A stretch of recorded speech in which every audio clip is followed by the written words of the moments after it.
All right, everybody, welcome and thank you for joining us. I have today Hoan, Ty, and Frank McGovern. They're going to be talking about, as they like to put it, big ass wholesale deals.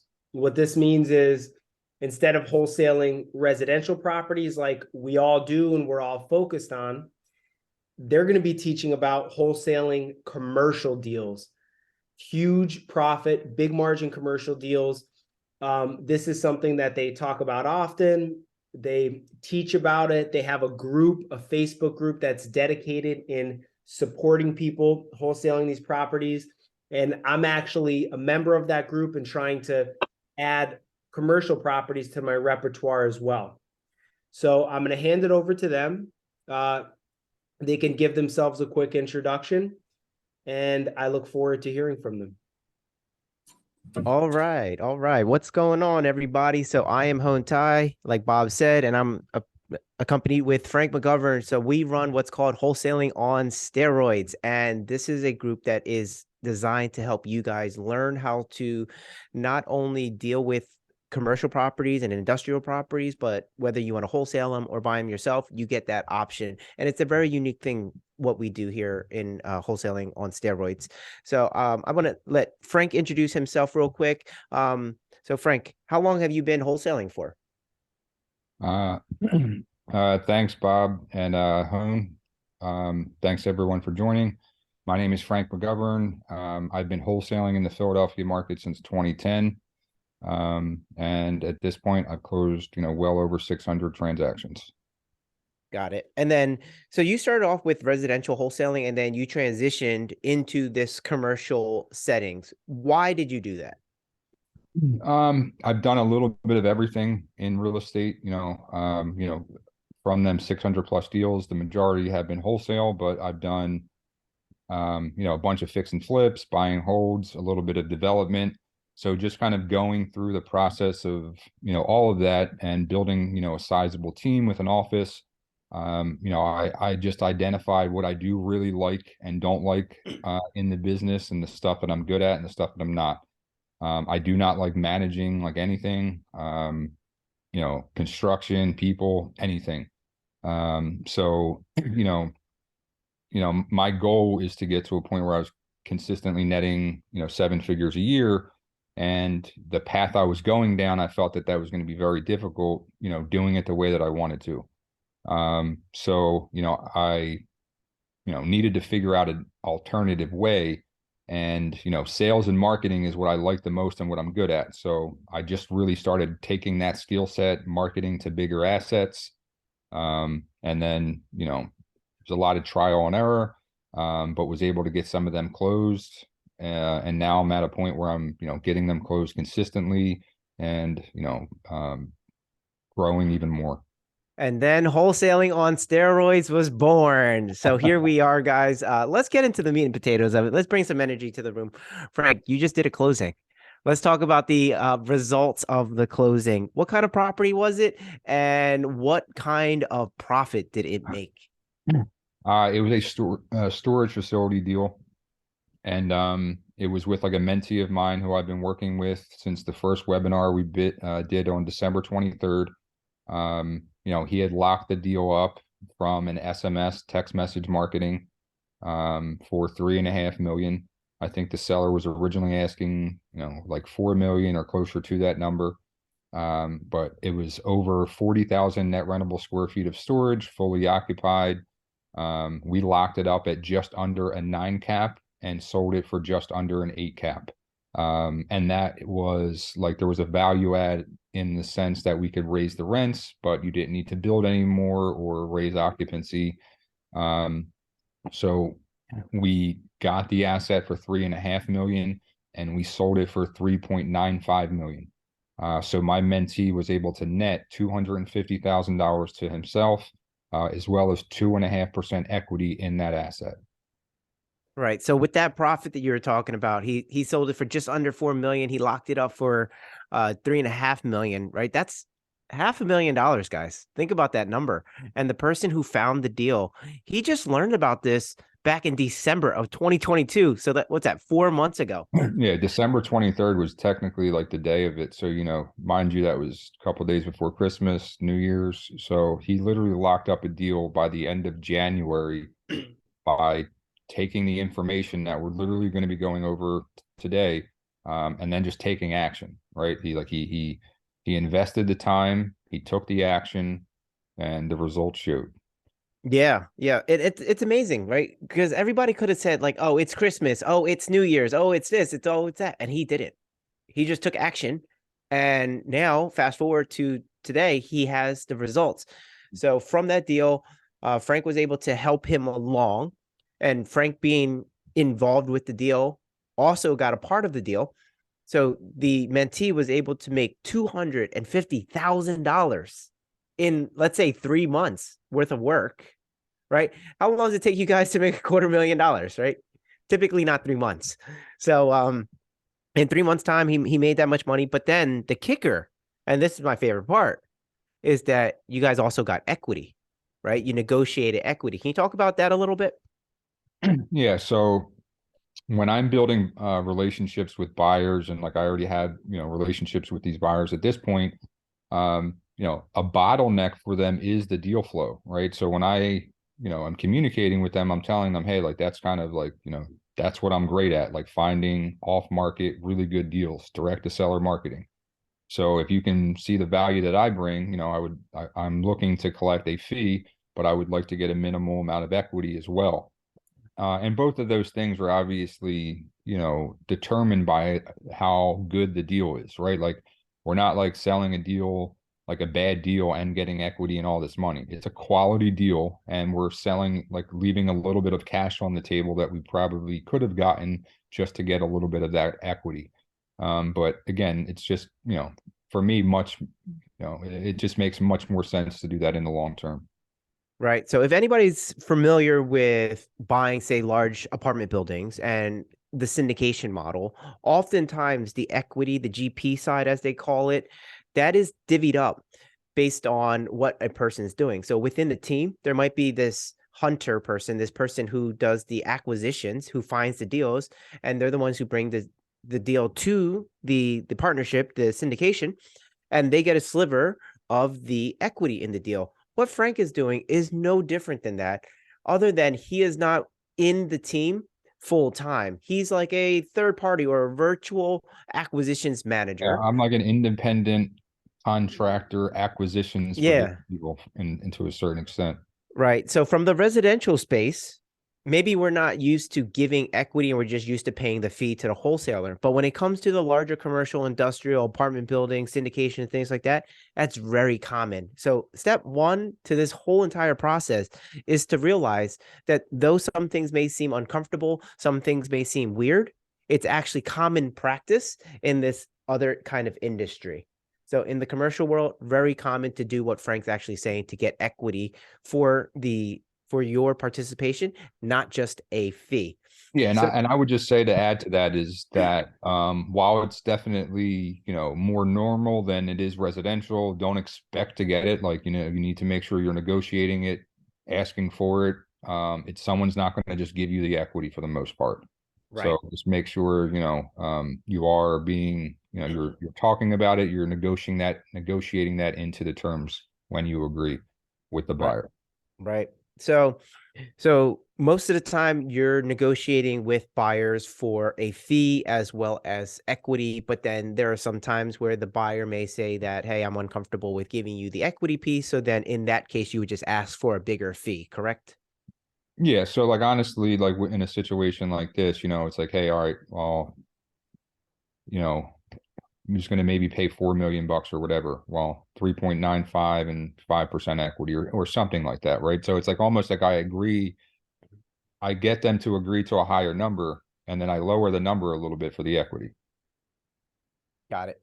Got it. So for all of you guys interested in doing this, you're going to have to really understand how to analyze your properties so that this way you know how much of a fee you can charge and then know how much to lower the fee to include equity for yourself. So that's also a negotiation point where if you're telling the seller like, hey, I want to buy your prop, or I'm sorry, you're telling the buyer, hey, I want to sell you a property, but I also want equity.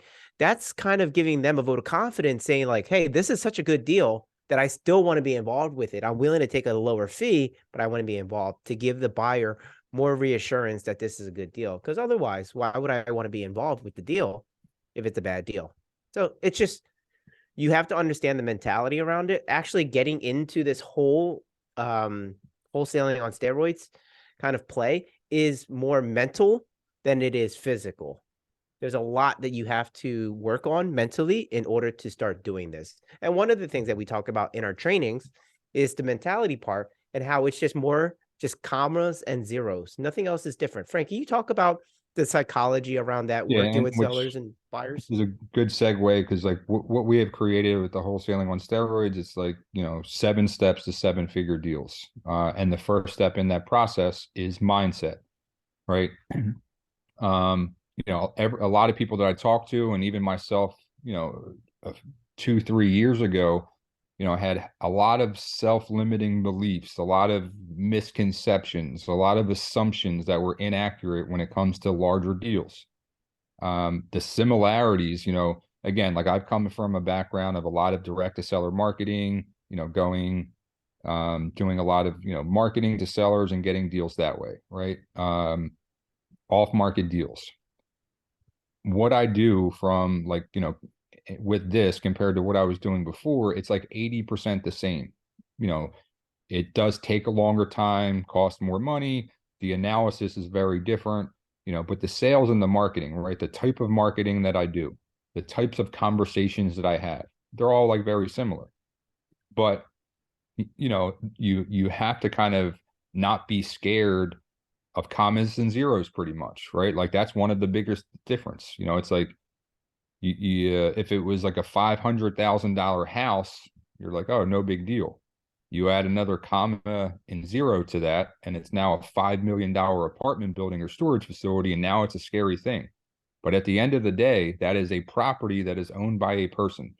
And if you've sold a property that has been owned by a person, it's not that much more difficult with this than it is with that.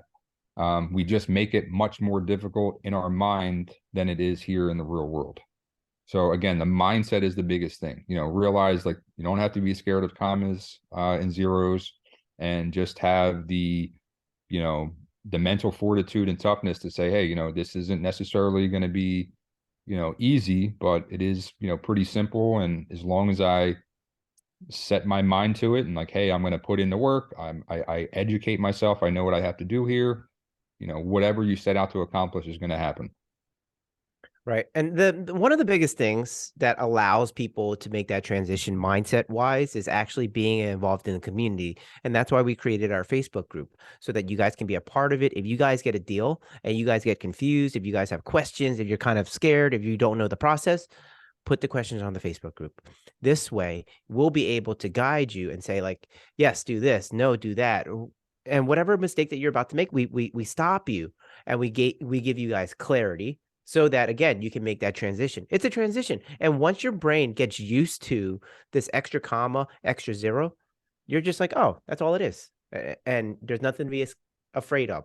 Everything is the same. Everybody's just looking for a good deal, whether it's a $5 million deal or a $500,000 deal. Everybody Yeah, just wants a good deal. and it's funny because there was like a post of mine, like a memory on Facebook that came up from like a couple years ago, and it was something like I like locked up like my first like multi-million-dollar deal or something, and I was just like, I don't even know if I'm gonna get it closed, which I didn't get it closed, but I just thought it was like super cool at the time that I even like was negotiating and got it under contract.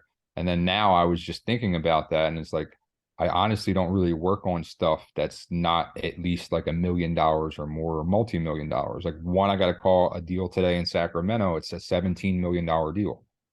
Like that would have been super intimidating to me 2-3 years ago.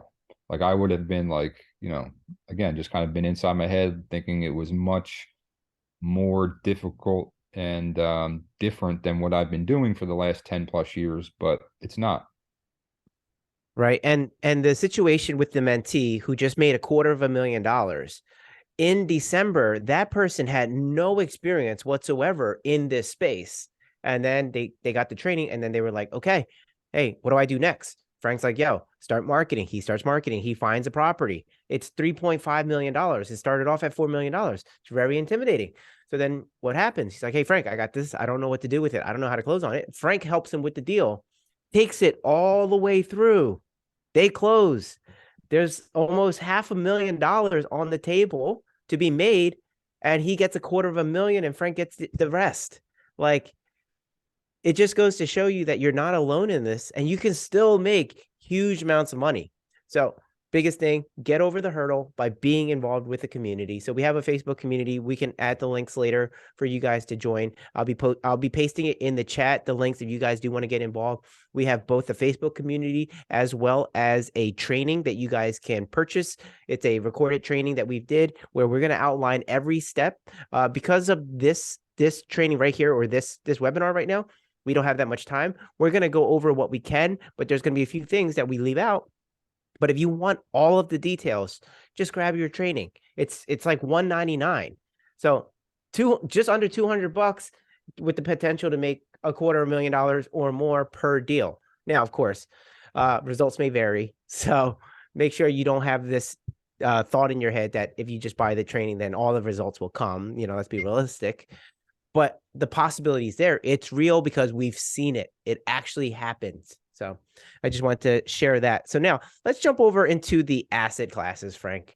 So what kind of properties are you focused on? What kind of properties should people be focused on? What kind of properties exist? What are the different asset classes that we should be thinking about? So I primarily focus on industrial at the moment, although I'm kind of opening that up into other asset classes. But just in terms of what I want to be personally buying, like I'm most interested and kind of in love with industrial storage, warehouse, and flex space. So that's primarily where like my marketing dollars are spent. But these principles work in any asset class, and quite frankly, they work in even residential. But other bigger asset classes, are apartment buildings, mobile home parks, RV and boat storage, hotels, motels, land. The principles apply to any of that. Got it. Right. And so whatever floats your boat, guys, wholesaling on steroids is really about wholesaling these assets. So you're not necessarily going to be buying or managing these properties. Frank markets to storage facilities because he wants to negotiate equity in the deals.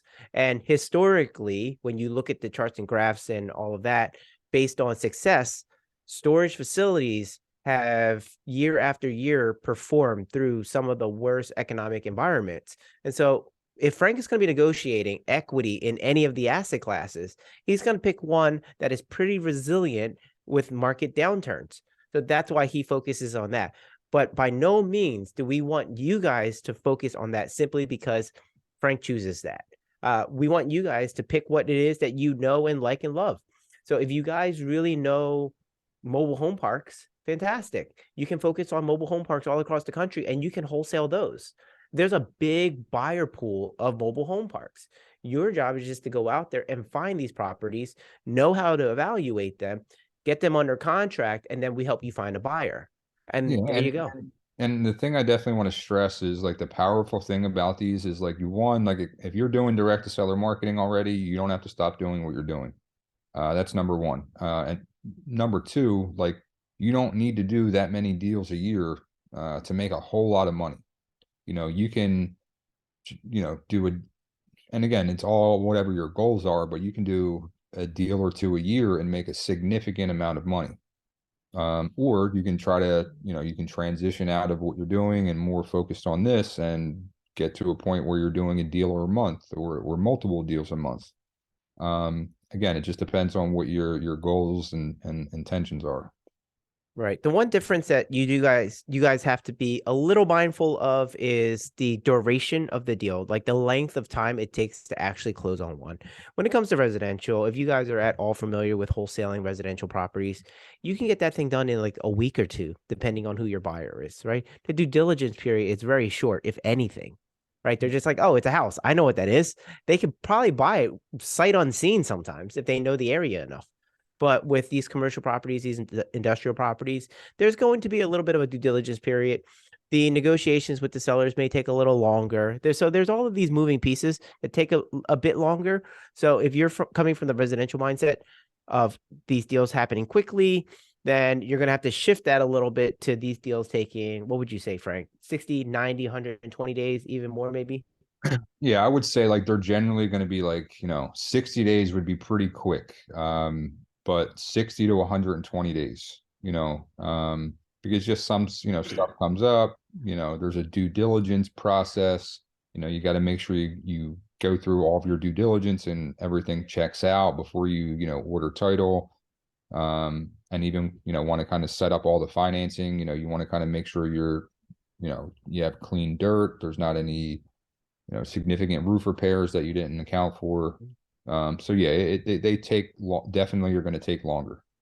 Right, right. So there is a due diligence process that we go over in our training. We won't get to it today, but there are things like the environmental studies and things like that that you have to be mindful of. That's very different than the residential. You've never even heard of an environmental phase one when it comes to residential typically, but with the commercial industrial, that's just regular languaging. So there are little nuances. They're not that bad, but there are nuances that you have to be mindful of. So Frank, in terms of like identifying these properties, where they are and how to market to them, are you geographically restricted in any way, or do you just market anywhere within the country? What's your plan of attack when it comes to actually marketing for these properties? Yeah, again, so like that is, I would say, is like very going to be dependent upon like what your goals and aspirations are. My intentions is to do multiple deals a month. And in order to accomplish that, it's a lot easier for me to market across the country for, industrial, as opposed to me marketing just in Philadelphia or, just in Pennsylvania. Like it would be, again, it would be almost impossible to accomplish what I am with the size team and the profitability if I'm only doing my marketing in Philadelphia or just like Pennsylvania. So I market nationally because of what my goals and intentions are. But again, like if you're just looking to do maybe a deal or two a year or something like that, then marketing more local to yourself, like in the state that you live in, or maybe a couple states around you, that would make sense. So I would just say like it is dependent, but yeah, you definitely, the deal, like the deal that closed yesterday, like I never saw it. I saw pictures of it, but I was never there. The $20 million deal I, wholesaled last year, I made 300,000. It was in San Antonio, Texas. I've never seen that place in person. So yeah, you don't have to market or close deals like where you physically are located. Yeah, so that goes to show you that you can build this as a virtual business from home because Frank doesn't actually go to these properties. Now, some of our students actually do. So we have one of our students that actually flew out to the property to meet with the seller because on the phone, the seller was kind of iffy. But our student was like, this is a deal. I need to lock this up. So what did he do? He bought a plane ticket. He flew out there. He met with the seller for one day, got that seller really comfortable, flew back home. Now Yeah, he's got it locked up. and I'll say that there's a deal in New York where we've been waiting. It was supposed to literally close like probably a month and a half ago, but we just got a paper from this county that we needed. Literally, we got the paper yesterday, so it'll close in the next week or so. But it was about like a 7-hour drive for me.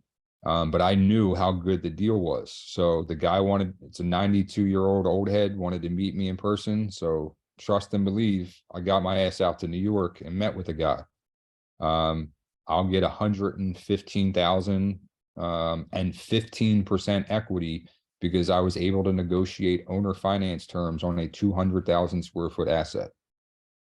That's what I'm talking about. So guys, what was that? A 14-hour drive round trip? Would you say 7 hours? 7 or 9? Yeah, it was about 7 hours each way. Right. So 7 hours each way. You add in some like pee breaks and all that. I spent like 5 hours like with the guy. Like, I looked at a mall. I'm actually going to buy he owns a mall that I'm going to purchase in the same town. Wow. So it was well worth the drive. Right. And that's often the case where the person who owns the one asset typically owns other assets, because once they start buying, they're like, oh, Yeah. they So, get into the mood of buying. and here's a great story. So like this was literally just yesterday. So my VA, like I have VAs in the Philippines that negotiate my deals. So we're negotiating a deal in Jackson, Mississippi. It's like a dollar store and like something else, but like it's a really like high cap rate triple net deal. Really good fucking deal that I wanted. So, we kind of agreed on price. Then there's like an agent involved. The agent said the buyer wanted to look into me, or the seller wanted to look into me. So he looked into me. He's like, seems like you wholesale residential houses in Philadelphia. So he's like, I want to see, your portfolio and all this other shit. So I'm like, let me talk to the agent for 10 minutes. And then I talked to the agent, got him on board, hopped on a call with the seller. By the end of the call, I got that deal. He has another deal he wants to sell, and he also wants to invest capital in deals that I purchase. So I thought that was just fucking like really fucking cool that it went from like he wants to see all this paperwork to show that I'm legit, and then I just get on the phone with the guy for 10 minutes and we got that deal, another one, and now he's going to be a lender as well. Frank, if I could jump in real quick. So walk us through that call. I mean, did you just build rapport with the seller? How did you get the seller on board? I'm saying I would definitely say just sales, sales is about being able to identify the type of person that you're communicating with and just knowing what to say, when to say it, and how to say it. And I'm really fucking good at that when I'm talking to somebody, like where if somebody says this, I just know how to respond like in the moment. But what I did is just told him like my track record. I said, look, because he was like, right, like I can't ignore the fact that he looked me up and saw certain factual like information, right? So I said, yes, I acknowledge what he brought up, which he kind of was a concern to him, just me wholesaling residential houses, right? This is a 40-some thousand square feet, $1.5 million property in Jackson, Mississippi. And online, I wholesale houses in Philadelphia. So it doesn't add up. So I just said, hey, look, yes, the research that you did was true. I've been in real estate since 2010. I've closed well over 600 transactions, and they have mainly been, houses in the Philadelphia market. I said, but in the last, 12 to 18 months, I've made a transition more into, commercial and industrial real estate. And my company's role and main focus is acquisition. I do partner with other people that bring capital to the table, and are going to be managing the assets. And all I do is focus on the acquisitions. When he brought up about the contract being assigning the contract, so I said 100%, yes, I am going to assign the contract, but I'm going to assign the contract and collect a fee, and I'm going to have ownership in the entity that I assign it to. But yes, like it's definitely not just me. I have partners that are asset managers, partners that bring capital. These deals and numbers are, big enough for multiple people to make money. I know my strengths and weaknesses, and I just partner with other people that complement my strengths and weaknesses. So he's like, bet, like, like I said, like it just, after that, it was a totally different conversation, but I just know what to say and how to say it. And then also, right, like I sound very confident, right? Like when I'm talking, to me, that goes an extremely long way. It's very rare that like somebody gets on the phone, even that has a dominant personality, that's trying to kind of talk down, where I cannot overcome that.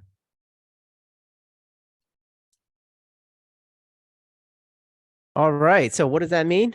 Know your business, right? Know your business, because you will be challenged from time to time. And it's Yeah, what not that to avoid was, it. right? Like that's an objection, right? Like at the end of the day, you have to overcome objections, and just he didn't have, and a seller has to have trust in the person that they're talking to, the salesperson, and trust in the company behind the salesperson.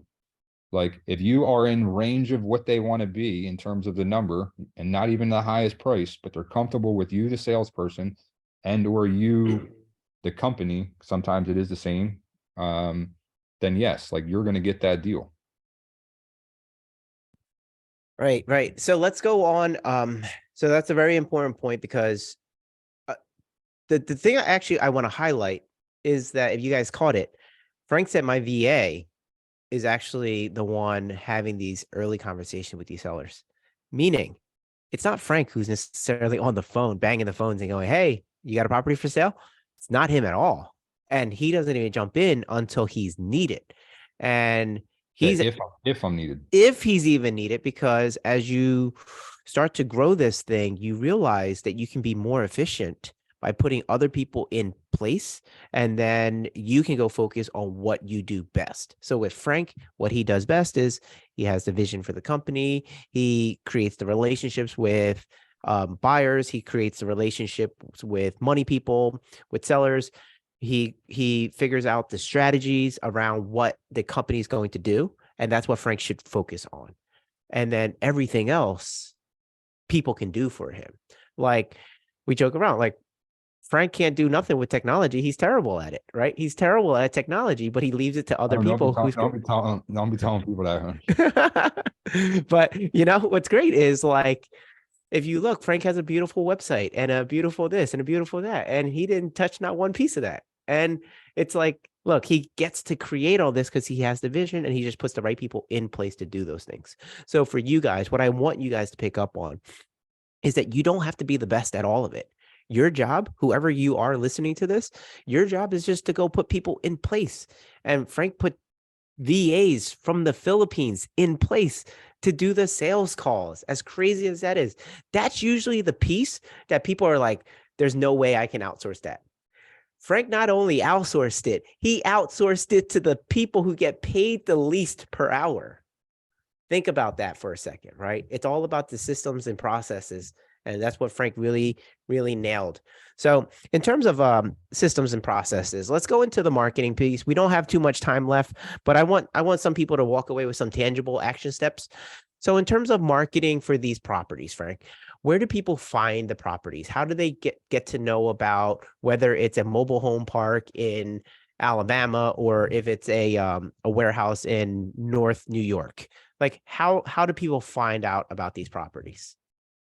So, in like the residential space, if you're kind of familiar with that, like you're just pulling data sets, right? So if I was wanted to market the, historically I'm marketing in Philadelphia, right? So if I want to market to vacant properties in South Philly that have been owned for like 10 plus years, I can pull a data set, a list of, property records that have, owner's name, property address, mailing address, in those like particular zip codes, so now I'm just doing the same thing with just utilizing different websites where, if I'm targeting storage, like I'll select, self-storage, minimum of 10,000 square feet and has been owned for a minimum of 10 years.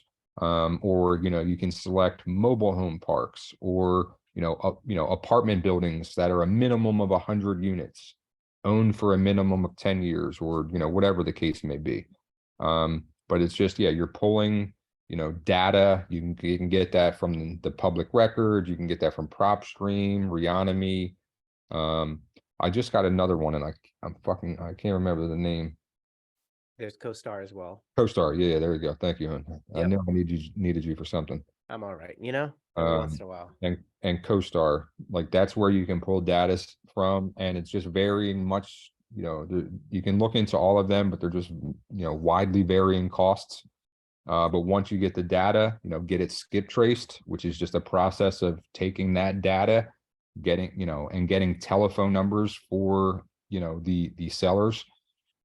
And then once you have, the skip trace data, now you can deploy marketing to the list, so you can send SMS, text messages, you can send RVM, a ringless voicemail, you can do cold calling, you can do direct mail to the list. And you don't need to skip trace it if you're just going to do direct mail.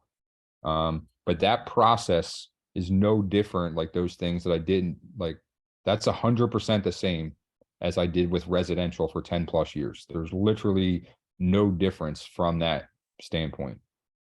Yep. So we have a question from Tom. How do we access CoStar if we're not agents? The magical word is money, because Yeah. you actually don't need to be an agent to have access to CoStar. You just have to pay for it. It's a good amount of money. I don't want to say it's a lot, because let's say this, for example, let's say your access to CoStar costs $1,500 a month. Let's just say, right? If it's $1,500 a month, and then you do that deal that just closed yesterday and you made $250,000, was it a lot? Yeah. And listen, I'll say this too, because like I pay a lot of money for CoStar, but I get unlimited pulls from it. So I sell people data. So that way you don't need to, you pull the data once, you get the data, and then you don't have to pay a monthly recurring fee. But obviously if you don't want to do that and you want to sign up, be my guest. But if you want to, just kind of get one specific set of data and not have to pay every month, you can certainly hit me up and I'll sell you some data. Yep. So we got a lot of opportunities. If you guys need to contact us, there is an email address, info@wholesalingOnSteroids.com. Also check out our website, wholesalingOnSteroids.com. And also Bob put in the chat the data sources for leads, Reonomy, CoStar, PropStream are the ones we mentioned, but that is not a complete list. There's endless amounts of lists. And not only that, there are free sources as well. So you can pull from public records. You can go on the yellow pages, believe it or not, and you can do that. So I'm always down to get treated for, I'm always down for a free meal. Cheesesteaks in Philly. But it might be the cheesesteak at Barclay Prime. So there it is. There it is. Any- Kobe beef cheesesteak. Yeah, I actually had that once. What was it, like $100 cheesesteak? So Yeah, my mentee that closed that deal, I told him he got to take me there next week and give me $100 cheesesteak. So yeah, he said, not a problem. I think that was a pretty good ROI. there you go. What's $100 cheesesteak between friends? So let's talk about, once you find all these leads and you start trying to reach out to them. You mentioned it earlier. You're talking about SMS, which is text messaging, cold calling, ringless voicemail, sending out mailers. Which one of those do you do, Frank? And why do you do so many different ones? I currently do SMS, RBM, and cold calling. I still plan to kind of add direct mail, but I have had some turnover like internally, so I kind of had to train people and stuff. But we'll be adding that. And to me, the importance of doing different marketing channels is just kind of think about the way that we all communicate, right? If you email me, there's a 90% chance you're not going to get a response. It's like a horrible way to communicate with me. And I'm always tell people that, like, please don't ever email me. Like, call me, shoot me a text. The text is probably the best. Well, everybody is different, right? Like some people prefer email and don't want to be called or text. Well, that's no different with a seller that's looking to sell an asset. So if somebody that's going to respond to a text probably may not pick up the phone. Somebody that's going to respond to the RBM may not respond to the text. Someone that's going to respond to a direct mail piece may not respond to any marketing through the phone. So if you're not doing multiple marketing channels, you can certainly close deals by focusing only on one, but you're not going to maximize what you can do with the list that you're marketing to if you're only focused on one marketing channel. So what you're saying is you're talking to the people the way they want to be spoken to. So it has nothing to do with whether you guys like RVM or text messaging or cold calling or anything. It's how does the seller like to respond? Yeah, so that's why Frank mixes it all up. Yep. Now, let's go into a nitty-gritty question. Do you hit the same seller with all three? Do you hit them with the cold call, the text, and the RVM? Because you don't know, right? You don't know which one they like. So you hit the same seller with all three? Yep. Awesome. So if you guys are paying attention, here's the step-by-step. First, you got to get your mindset right. You guys got to believe that you can do this and be fearless when it comes to this, because you also have us as a resource to help you through this. So that's number one, getting the mindset set up. Number two, Pick the asset that you want to go after. What is that asset class? Is it going to be a storage facility just like Frank, or a warehouse? Or is it going to be a mobile home park? Is it going to be an apartment building? You can do this for any large commercial industrial property. And then step 3, you're going to figure out where these properties are by pulling a list. You're going to use CoStar, Reonomy, PropStream, whatever you want. You're going to use these lists, and then you're going to pull the list, and then you're going to have to skip trace it if you want to do things like do cold calls or text messages. So skip tracing is just getting additional details of who that owner is. What's their phone number? What's their mailing address? But you can pull that from the list as well. But typically, what's their phone number? What's their email if you want to go that route? And once you have the skip traced list, you blast it. You hit them with the text message. You hit them with the phone calls. You hit them with whatever it is that you choose to send out. And then you create that system to receive that information and then have that conversation. And then that next step is what Frank was talking about earlier, is having the VA go out and call them and have that conversation with them. And then we close the deal by taking it through the rest of the process, by making the offer, doing the analysis. But we're going to save that for the recording that you guys can access by going to wholesalingонsteroids.com, because we are close to top of the hour and we want to respect all of your time. So if you guys are interested in learning more, learning the step-by-step, learning what the due diligence process is, learning how to structure your deal, how do you negotiate the equity piece? How do you negotiate your fee? Also, how do you do your analysis based on cap rates? Right? How do you look at the income? What's the expense ratio of a hotel? What's the expense ratio of an apartment building? What's the expense ratio of a mobile home park versus a storage facility? It's all different. And those differences is a big difference when it comes to figuring out your purchase price. What offer are you making? The other thing is, what are all of those things that we were talking about earlier in terms of due diligence? What's the environmental, that phase 1? What else are we asking for? What financials? And what's the terminology around all of that? And then finally, how do you find that buyer? What are some key indicators that tell us that they are a good buyer? So we go through all of that in the recording. If you guys are interested in learning more, for now, we have it priced at $199. This is a special price that we were going to sell it for way more because we see the value that's there. But we decided for this recording, for this webinar, and for our close-knit social media following, that we're going to release it for $199 temporarily. It's going to be going up later in the future, but for now it's $199, and it's going to break down all of it, right? It's going to break down every step, all 7 steps to 7 figures, like Frank was saying earlier. So if you guys are interested in that, just get that right away. You have access to it 24/7, 365. And this way you'll have all of the step-by-step in order to be doing these deals. And then if you guys need further support, feel free to join our Facebook group. It's a $99 monthly fee, but it allows you to have access to Frank and I, ask your question, post your deals, and get that help that you need to continue with your journey into wholesaling commercial and industrial properties. Frank, anything else you want to share? Yeah, just if somebody would have given me, the recording that we are selling for 200, like less than 200 hours, 18 months ago, it would have saved me, I don't even know like how many hours.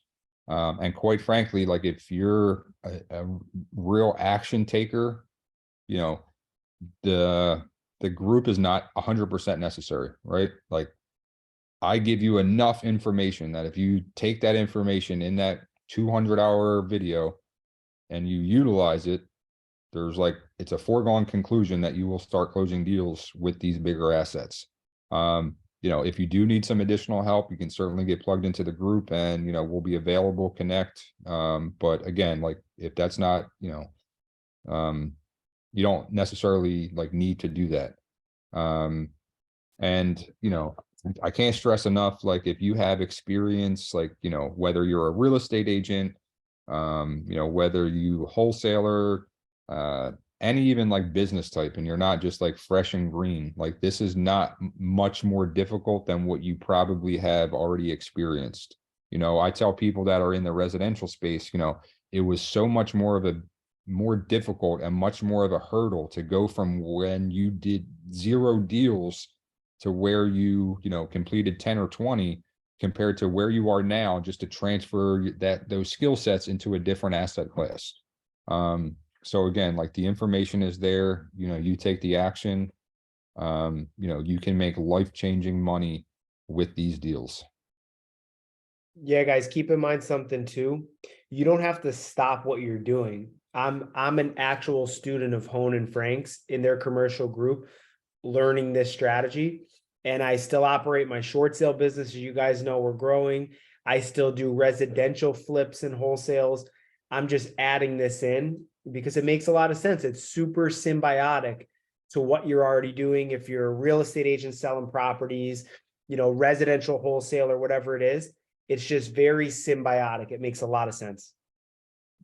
Yeah, and like I said, like you add, again, like the potential to do a deal a month, a deal or two is like certainly there. But if you just wanted to add where you do a deal or two a year or a deal a quarter, you do like 4 deals a year, like, you can probably net more off of 3 or 4 of these deals than you probably ever have in your life.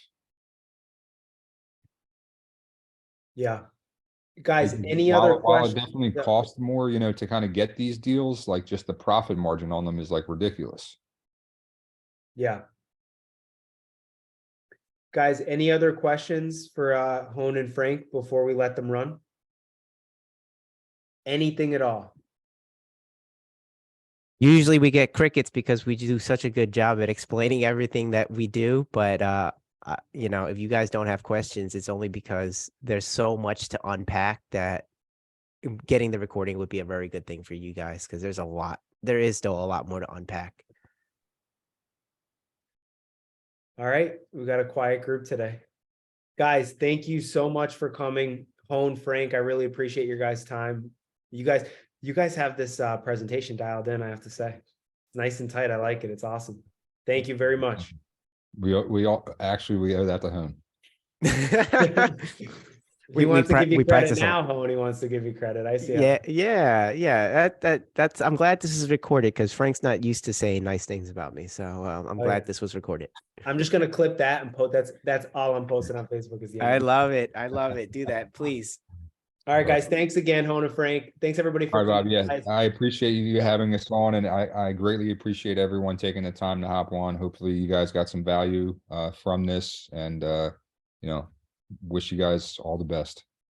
Awesome. Yeah, guys, go check them out, wholesalingонsteroids.com, and then go check out their Facebook group for some support. All right.